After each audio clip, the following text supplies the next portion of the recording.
అధ్యక్ష అధ్యక్ష చైర్మన్లు బెదిరిస్తాయండి అధ్యక్ష. ఎక్కడ బెదిరించా? మేడం గారు వైకాపా ప్రభుత్వం అనుకుంటున్నారు. ఇది ఎన్డీఏ ప్రభుత్వం అధ్యక్ష. ఇక్కడ ఎవరిని బెదిరించట్లేదు మేము. చట్టపరంగా ఏమన్నా చేస్తాం.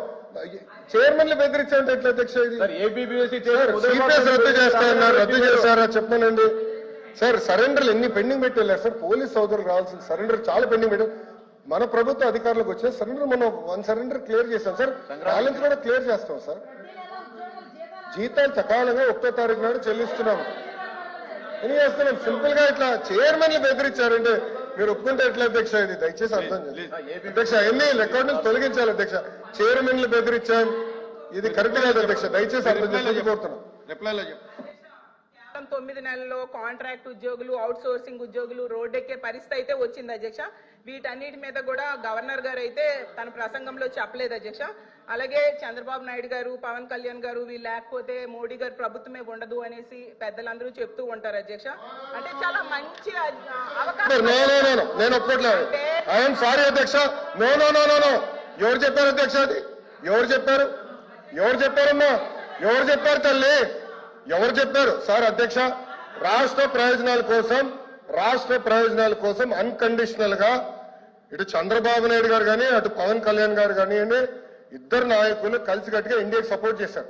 ఎన్నికల ముందల, ఎన్నికలు అయిన తర్వాత రిజల్ట్స్ వస్తుంటే కరెక్ట్ గా 1 అవర్ తర్వాత గౌరవ ముఖ్యమంత్రి చంద్రబాబు నాయుడు గారు స్వయంగా హోంమంత్రి గారికి, ప్రధానమంత్రి గారికి ఫోన్ చేసి కంగ్రాచులేషన్స్, కలిసికట్టుగా ఈరోజు ఎన్డీఏ ప్రభుత్వం 3వసారి ఏర్పడుతుంది అని అన్కండిషనల్ సపోర్ట్ ఇచ్చాం అధ్యక్ష. మేము పదవులు అడగలేదు అధ్యక్ష. రాష్ట్రానికి నిధులు ఇవ్వండి, రాష్ట్రాన్ని కాపాడండి, దివాలా ఎత్తేసింది, చాలా ఆర్థిక ఇబ్బందులు ఉంది, గత ప్రభుత్వం చేతకంతనం వల్ల ఇబ్బంది పడుతున్నాం, మీరు ఆదుకోండి అని చెప్తే రైల్వే జోన్ తీసుకొచ్చా అధ్యక్ష. విశాఖ ఉక్కుని కాపాడే అధ్యక్ష. చివరి అమరావతిని నిధులకి తీసుకొచ్చా అధ్యక్ష. పోలవరంకి నిధులు తీసుకొచ్చా అధ్యక్ష. అది ఈ రోజు మన ప్రభుత్వానికి ఉన్న చిత్తశుద్ధి అధ్యక్ష. మేము ఎక్కడ చెప్పలేదు అధ్యక్ష. దయచేసి మేడం గారు వస్తే విత్డ్రా దట్ పాయింట్. మేము ఒప్పుకోవట్లేదు అధ్యక్ష. అది మటుకు ఏదో మేము సపోర్ట్ చేయకపోతే మేము ఎక్కడో చెప్పినట్లు ఇది సత్యదూరం అధ్యక్ష. మేడం గారు వస్తే విత్డ్రా దట్ పాయింట్ అధ్యక్ష. ఇది చాలా సీరియస్ గా మేము తీసుకుంటాం అధ్యక్ష. అందరూ అంగీకరించాల్సిన నిజం, మన రాష్ట్రంలో ఉన్న ఎంపీల మీద కేంద్ర ప్రభుత్వం ఆధారపడి ఉంది అనేది నిజం కదండి అధ్యక్ష. సో ఇది చాలా మంచి అవకాశం అని చెప్తున్నారు అధ్యక్ష. అధ్యక్ష చూడండి అధ్యక్ష, మాట మార్చుతారు. స్టేట్మెంట్ ఏంటి? మనోడే రాస్తున్న స్టెనో ఉన్నాడు. స్టేట్మెంట్ ఏంటి అధ్యక్ష? నేను అది రికార్డ్ నుంచి తొలగించాలి అధ్యక్ష. అది సీరియస్ అలిగేషన్. సీరియస్ అలిగేషన్ చేశారు. మేడం గారు మా పైన ఆరోపణలు చేస్తున్నారు. నేను ఎక్కడో స్టేట్మెంట్ ఇచ్చినట్టు మాట్లాడినట్టుంది, లేదా తెలుగుదేశం పార్టీ సభ్యులు ఏదో స్టేట్మెంట్ ఇచ్చినట్టు మాట్లాడారు. కరెక్ట్ కాదు అధ్యక్ష.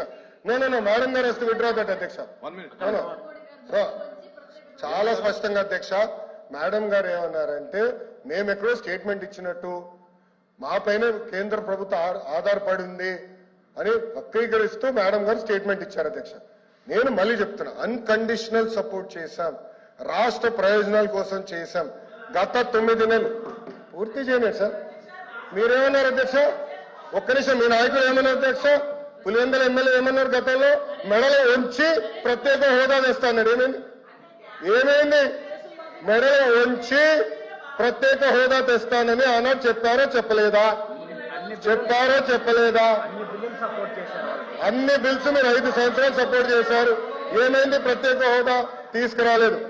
మేము మళ్ళీ చెప్తున్నాం తెలుగుదేశం పార్టీ, జనసేన సభ్యులు కూడా ఉన్నారు. తెలుగుదేశం పార్టీ, జనసేన 2 పార్టీలు కలిసి అన్కండిషనల్ గా ఇండియన్ మేము సపోర్ట్ చేశాం. ఎన్నికల ముందర కూడా చెప్పాను ప్రజలకి. నేను చెప్పాను అధ్యక్ష. ఒక్క నిమిషం సార్. మేము 24 ఎన్నికల్లో ఏం చెప్పాం? డబుల్ ఇంజిన్ సర్కార్ అని చెప్పాం. డబుల్ ఇంజిన్ సర్కార్ ఇప్పుడు వచ్చింది. కేంద్రం, రాష్ట్రం ఒకే ప్రభుత్వం ఉంది. రైల్వే జోన్ ఎవరు కాపాడారా? నేను కాపాడాను. విశాఖకు మీరు పెద్ద మాటలు మాట్లాడుతున్నారు. 13,000 కోట్లు చంద్రబాబు గారు పైన నాయకత్వం మేము తీసుకొచ్చాం అధ్యక్ష. 13,000 కోట్లు తీసుకొచ్చాం. మీ ఉత్తరాంధ్ర ఎమ్మెల్సీలు మాట్లాడండి. మీరేం చేశారు 5 సంవత్సరాలు? ఏం చేశారు మీరు 5 సంవత్సరాలు? అడుగుతున్నా. అమరావతి నిధులు ఎవరు తీసుకొచ్చారు? మేము తీసుకొచ్చాం. పోలవరం గాలికి వదిలేశారు మీరు. బుల్లెట్ దిగినా అని మీ మంత్రి గారు అడిగారు. ఏమెవరైనా పెద్ద మాట్లాడతారు. పోలవరం నిధులు తీసుకొచ్చారు. ఆర్ఎన్ఆర్ ప్యాకేజ్ కి మొన్న 1000 కోట్లు రిలీజ్ చేశాం. నో అధ్యక్ష, ఐఎమ్ ప్రొటెస్టింగ్. మేడం గారు has to withdraw that statement. అది కరెక్ట్ కాదు అధ్యక్ష. I'm sorry. ఓకే, సభ్యులు ఉన్నారని చెప్పొచ్చు, ఐ హావ్ నో ప్రాబ్లం. కానీ ఏదో మేము వాళ్ళని థ్రెటన్ చేస్తున్నట్టు ఏదో మా పైన ఆధారపడే పదం వాడతాం కరెక్ట్ కాదు అధ్యక్ష. మేము ఏనాడో అనలేదు. మా సపోర్ట్ అన్కండిషనల్. రాష్ట్ర ప్రయోజనాల కోసం కేంద్ర ప్రభుత్వాన్ని మేము సపోర్ట్ చేస్తున్నాం. అది చాలా క్లారిటీగా ఉంది అధ్యక్ష. కానీ దయచేసి అది మటుకు రికార్డు తొలగించాలి అధ్యక్ష.